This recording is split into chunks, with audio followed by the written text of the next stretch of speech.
resolvi falar um pouco sobre o pastorado, sobre o chamado de Deus para pessoas, para homens serem pastores do seu rebanho. Primeiro dizer para você que existe um modelo maior que Jesus.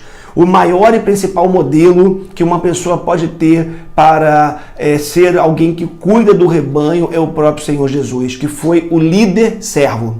Perceba a expressão líder-servo. Ele liderou pessoas, ele formou pessoas, mas ele o fez na perspectiva do serviço. Ele era o líder que servia e não o líder que era servido. Então, primeiro ponto, o chão de partida aqui é o próprio Senhor Jesus, que é o líder-servo e nos deixou esse modelo.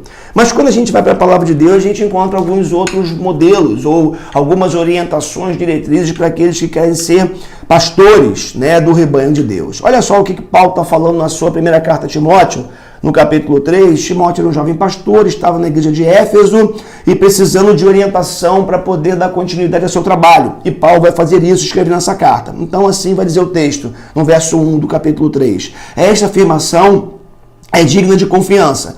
Se alguém deseja ser bispo, deseja uma nobre função.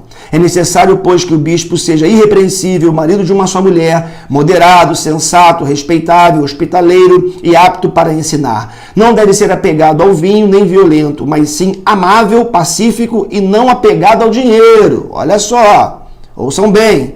Ele deve governar bem a sua própria família, tendo os filhos sujeitos a ele com toda dignidade. Pois, se alguém não sabe governar sua própria família, como poderá cuidar do rebanho ou da igreja de Deus? Não pode ser recém-convertido para que não se ensoberbeça e caia na mesma condenação em que caiu o diabo. Também deve ter boa reputação perante os de fora, para que não caia em descrédito nem na cilada do diabo. Percebam que aqui existe uma série de recomendações e Paulo vai se preocupar porque Timóteo teria a responsabilidade de reconhecer o chamado, a vocação de alguns e capacitá-los para isso. Então, primeira coisa que a gente tem que entender, olhar esse texto, é que existe um chamado. Se alguém quer ser pastor, precisa ter ouvido a voz de Deus chamando-o para tal função, para fazer tal obra. Não se trata de um querer, não se trata de não dar certo em nada na vida, não conseguir fazer nada na vida por incapacidade, por incompetência, e a única coisa que sobrou é ser pastor. Não, se trata de vocação, se trata de chamado, de ouvir a voz de Deus essa que é legitimada pela igreja, confirmada pela igreja.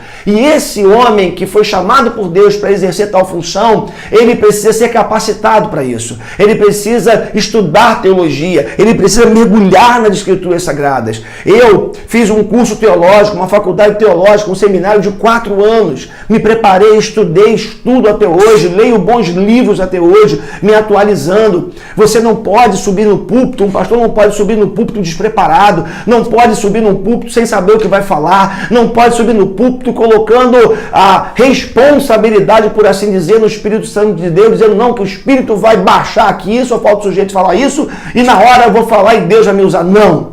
Tem que ter preparo, tem que ter oração, tem que ter estudo da palavra, tem que meditar, tem que se atualizar, tem que saber o que vai dizer para a igreja. Porque o pastor é alguém que alimenta o rebanho.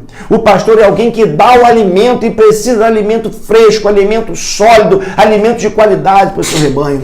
O pastor, ele tem que ser alguém de caráter aprovado, alguém que ninguém tem o que falar dele, que a esposa e os filhos o honrem, o respeitem pelo que ele é dentro de casa e pelo que ele é fora de casa. Um pastor tem que ser o mesmo dentro e fora da sua casa. Seus vizinhos têm que dar bom testemunho dele, os vizinhos da igreja têm que dar bom testemunho a respeito do pastor. Precisa ser piedoso, amável, cordial. Ele precisa ser alguém que as pessoas vejam nele como sendo um encorajador do rebanho, alguém que tem essa piedade no coração, mas precisa também ser assertivo, direto, confrontar o pecado, sem medo de perder pessoas, sem medo de perder receita na igreja. Ele precisa, quando perceber que o pecado se instalou na vida de alguém, chamar, olhar nos olhos e em amor falar: meu irmão, minha irmã, você está em pecado, isso é errado, reconsidere a sua postura.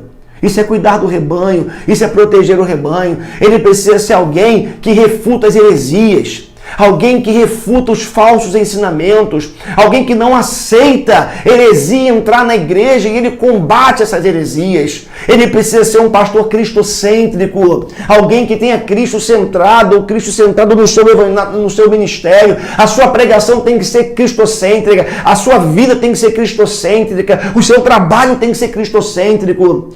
Ao subir no púlpito para pregar, a mensagem principal tem que ser Jesus. Pode falar de atualidades, pode contextualizar, mas tem que terminar em Jesus, tem que desembocar em Jesus, o que Ele é, o que Ele fez por nós. Tem que ser alguém que capacite novos líderes, que prepare novas pessoas, que inspire jovens a serem pastores e líderes na igreja. Tem que ser um bom administrador da igreja, dos bens, do prédio, das coisas que Deus colocou nas suas mãos para administrar. Tem que ser alguém que capacita novas pessoas, tem que ser alguém que vive esse modelo de Jesus para a sua vida. Não é fácil você pregar todo domingo e muitas vezes falar coisas que você não vive ainda. Mas perceba o que eu falei, eu disse que você não vive ainda, porque você, quando prega, você tem que pegar em primeiro lugar para você. Um breve testemunho. Domingo passado, eu incentivei no final do culto, depois da oração, que as pessoas ligassem para alguém. Procura alguém. Aí falei assim, liga para alguém que você tem algum problema. Liga para alguém que você sabe que não gosta de você. Quem sabe alguém que você não fala há muito tempo, alguém que você brigou. Liga, surpreenda essa pessoa. Irmãos, eu fui para casa, tive um evento, me encontrei com uma pessoa e eu lembrei que eu tinha um problema com ela. Nós mal nos falamos, mas quando eu cheguei em casa, eu lembrei do que eu havia pregado. E sabe o que eu tive que fazer? Não porque queria, mas por compromisso com a palavra que eu mesmo preguei para a igreja, com a orientação que eu mesmo dei para a igreja. Eu liguei para 2 pessoas. Eu falei que era uma, né? Eram 2. Liguei para 2 pessoas, pedindo perdão, me reconciliando. Então, como você pode ver, não é fácil ser um pastor aprovado por Deus. Que Deus me dê graça para continuar cuidando do rebanho dele. Ore por mim, porque eu preciso das suas orações. Deus te abençoe.